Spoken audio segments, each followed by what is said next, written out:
My mom faked a cancer diagnosis to move into my house, then tried to evict me. My mom called my phone crying hysterically, telling me she only had 3 months left to live and desperately needed to move into my spare bedroom to die. Exactly 2 weeks after she moved in, I found her official medical paperwork sitting at the bottom of the kitchen trash can. It was a fake printout taken straight from Google Images. My name is Jessica. I am 35 years old and I live in Dayton, Ohio. I work as a third-grade teacher. I own a small, quiet bungalow on Maple Street that I bought entirely by myself after my messy divorce 3 years ago. It is definitely not big, just 2 bedrooms and 1 small bathroom, but it is mine. I painted every single wall in that house myself. I worked extra shifts and paid every single mortgage payment myself.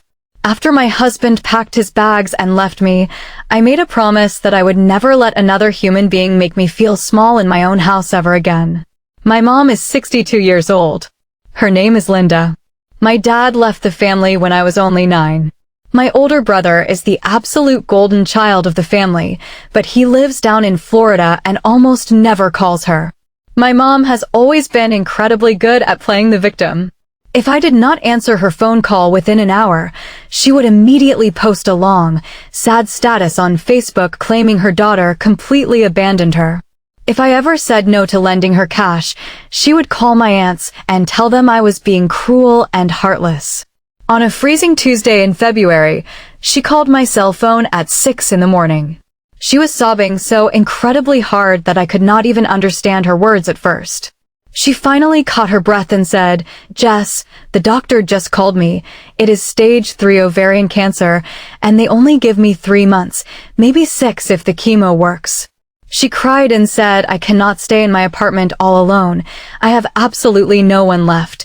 Please just let me come stay with you." I said yes before she even finished her sentence. I was standing in my cold kitchen in my pajamas, holding my morning coffee, and I just blindly said yes, "Come home, of course you can come home."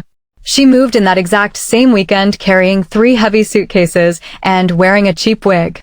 She had completely shaved her head bald. "I did it before the harsh chemo takes it from me," she whispered, looking at the floor. I just wanted to be the one to control it. I broke down and cried when she took the wig off and I saw her bald head. I had not seen my mom look that frail and vulnerable since the day my dad left us. I immediately took an unpaid week off from school. I called my principal in tears and said my mom is actively dying. He sent a huge bouquet of flowers to the house. I made her homemade chicken soup. I went to the store and bought her organic ginger tea. I drove her all the way to what she claimed were long chemo consultations at Kettering Hospital. She would go inside the massive building for 2 hours, come out looking completely exhausted, and say, "They completely poisoned me today." I would hold her arm and help her walk straight into bed. I willingly started sleeping on my uncomfortable living room couch so she could have my master bed because she complained that the spare bedroom was way too cold for a sick cancer patient. I paid out of pocket for her expensive pain prescriptions that she swore her insurance refused to cover. It was $400 one week, then another $300 the next. I went to a furniture store and bought her a brand new, plush recliner because she cried and said her bones hurt too much to sit on the sofa. I spent almost $4,000 of my savings in just 3 weeks. Exactly 2 weeks after she moved in, I was taking out the heavy kitchen trash. The plastic bag caught on a branch and ripped open, and garbage and papers fell all over the concrete driveway. I bent down to clean it up, and I saw a thick stack of medical papers. The top page boldly said ovarian cancer stage 3, but the hospital logo looked blurry and pixelated. I picked the paper up and flipped it over. Right at the very bottom corner, in tiny gray text, it said image from Google Images. Click here for more. My bare hands went completely freezing cold. Tucked right underneath that fake printout was a heavy, certified letter from the Riverboat Casino. It said, "Final notice, you currently owe $82,000, and we will aggressively pursue legal action." I stood completely still in my driveway in the freezing February wind, with wet trash stuck to my shoes, and I understood absolutely everything. I did not run inside and confront her right away. I calmly walked inside, sat at my kitchen table, and I Googled the name of the oncologist she claimed she was seeing. The doctor did not even exist. I called the main desk at Kettering Hospital and asked if they had any record of a patient named Linda Miller. They checked their entire system and said no. I waited until she went into the bathroom to take a shower, and I quietly opened her heavy suitcases in my bedroom.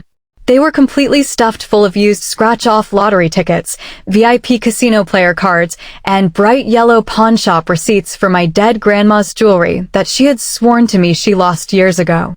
She did not have cancer. She had a massive, crippling gambling debt. She desperately needed a free place to live because her apartment complex was actively evicting her for unpaid rent. She deliberately shaved her own head just to make me believe her lie. She sat there and watched me cry real tears over her bald head. She watched me sleep on my own lumpy couch in my own house, completely draining my bank account. That night, I stood in the kitchen and made dinner like everything was perfectly normal. I made her absolute favorite, meatloaf and potatoes. She came walking out of the bedroom wearing her wig and let out a heavy, fake sigh. "I am just so tired from the chemo they gave me today," she whined, sitting in her new recliner. "How did the appointment go?" I asked her smoothly. "They increased the dose," she said, rubbing her arms. "Are you scared?" I asked. "I am so incredibly scared to die in someone else's house," she whispered. "I really wish I had my own place, but I wish I could just stay here as long as I need to." I looked at her from the kitchen and said, "You can stay exactly as long as you need, Mom." I started quietly recording her every single move after that. I took my old, spare cell phone, turned on the voice memo app, and taped it right under the kitchen table. For the entire next week, her behavior got significantly worse. She wasn't acting sick, she was just acting incredibly mean and demanding. She started bringing a strange man over to my house during the day. His name was Ron. He is 68 years old, and he constantly smells like stale cigarettes and cheap beer. She looked at me and said he is my emotional support person from my cancer group. He quickly started staying the night. In my own bed. The bed I gave up for her. Then my brother suddenly flew in from Florida. My mom had called him crying, claiming that Jess is being completely abusive, and she is aggressively trying to kick a dying woman out onto the street. My brother showed up at my door, pointed his finger in my face, and said, "Jess, you need to just let Mom have this house. She is actively dying and you are being insanely selfish." One morning, I came home exhausted from teaching at school, and my house key would not turn the lock. The locks were completely changed. Ron opened the door, leaving the chain on, blew smoke in my face, and said, "Linda really does not want you here right now. You are stressing her out way too much, so you need to pack a bag and leave." I was locked out of my own house. I had to call the local police just to get back inside my own front door. The police arrived, and my mom sat in her new recliner, holding her wig in her hands, showing off her bald head. She cried heavy tears to the officers and said, "My daughter is severely mentally ill. She is making up crazy stories. I have terminal cancer, and she wants to throw me out on the street." The police officers looked at me looking completely exhausted and said, "Ma'am, do you have any actual proof you even live here?" I pulled out my phone and showed them my official mortgage statement in my name. That was the exact night I completely stopped being heartbroken, and I got incredibly dark. I did not scream and kick her out in front of the cops. I let her honestly think she won the fight. I put my hands up and said, "Okay, Mom, you can absolutely have the house for now. I will just go stay with my friend for a while." I packed a small duffel bag and I walked out. I drove to my friend's place. But before I left, I quietly placed my old iPad on the bookshelf in the living room, left it plugged into the wall, faced the camera directly at the kitchen, and set it to record everything straight to the cloud. I called everyone in the family and invited them to what I sadly told my mom would likely be her last birthday party. I called her and said, "Mom, you always wanted a big, happy family dinner. Please just let me do this one nice thing for you." I invited both of my aunts, my cousins, my angry brother, 3 of her friends from church, and Ron. I packed 12 loud people into my small bungalow that she was actively trying to steal from me. She sat right at the head of my dining table wearing her wig, with her bald head sweating underneath it, acting incredibly frail and tired. My aunt reached over, patted her hand, and said, "Linda, you are just so incredibly brave." My brother stood by the wall and proudly said, "Our mom is a real fighter." I walked out of the kitchen carrying a large cake and set it on the table. "Before we eat this cake," I said loudly, getting everyone's attention, "I want to play a short video of Mom's journey, because she is just so brave." I grabbed the remote, connected my iPad directly to my living room TV screen, and I pressed play. First, the massive TV screen showed a crystal clear picture of the Google Images medical paper, clearly highlighting the words image from Google Images at the bottom. Then it flashed to a picture of the casino letter demanding $82,000. Then the screen went black, and it played the clear audio voice memo I recorded from under the kitchen table just 2 nights before. It was my mom's voice ringing through my living room. "Once I finally get her kicked out of here, we can sell this entire house for $200,000, pay off the casino debt, and me, and you can move down to Florida," she said on the tape.